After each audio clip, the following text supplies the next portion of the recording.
É um prazer muito grande estar aqui para falar da Câmara de Mediação e Arbitragem da Ciesp, do Ciesp-Fiesp, e trazer para os senhores um pouquinho da história da Câmara. Como tudo surgiu? Sempre me interessei sobre essa matéria de arbitragem, que no Brasil ela era praticamente inoperante. Inoperante não porque não tivéssemos uma legislação, mas porque a legislação não beneficiava a utilização dessa forma de solução de conflitos por meio de arbitragem. Eu continuei estudando a matéria com muita dificuldade, porque tínhamos muito pouca doutrina a respeito. Foi quando eu tive, em 1990, a ideia de levar o presidente da Fiesp à época, que era o Dr. Carlos Eduardo Moreira Ferreira, que também era advogado, e expor para ele a importância de abrirmos essa possibilidade para o empresariado paulista, brasileiro e internacional terem uma instituição própria para administrar a solução de conflitos por arbitragem.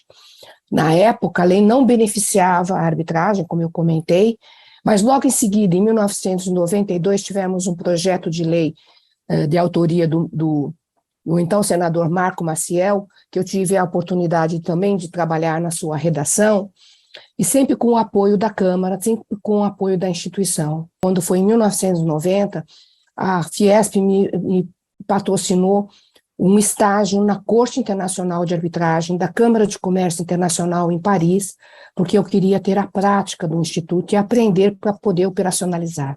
Quando voltei, demos início à redação dos estatutos da Câmara, a redação do seu regulamento interno, e tudo foi feito com muito planejamento para, em 1995, a Câmara ser instituída. Lembro-me muito bem que na época em que instituímos a Câmara, que a Câmara foi fundada de uma maneira muito simples, muito pequena, praticamente funcionava no departamento jurídico da Fiesp. Mas com o passar do tempo foi crescendo, e o importante foi termos toda aqui a estrutura da casa para poder divulgar o Instituto, não apenas no estado de São Paulo, mas no Brasil todo. À época, eu muito carinhosamente falava que nós tínhamos que fazer a catequese do Instituto da Arbitragem, levar para os empresários, explicar o que representava, e logo em seguida, em 1996, tivemos o projeto de lei aprovado.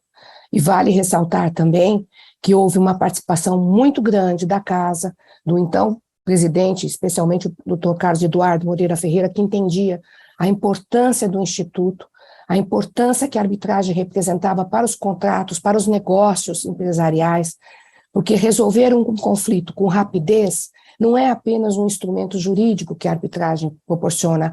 A arbitragem proporciona também uma economia nos custos de transação. Então, incluir uma cláusula compromissória no contrato é também uma cláusula financeira.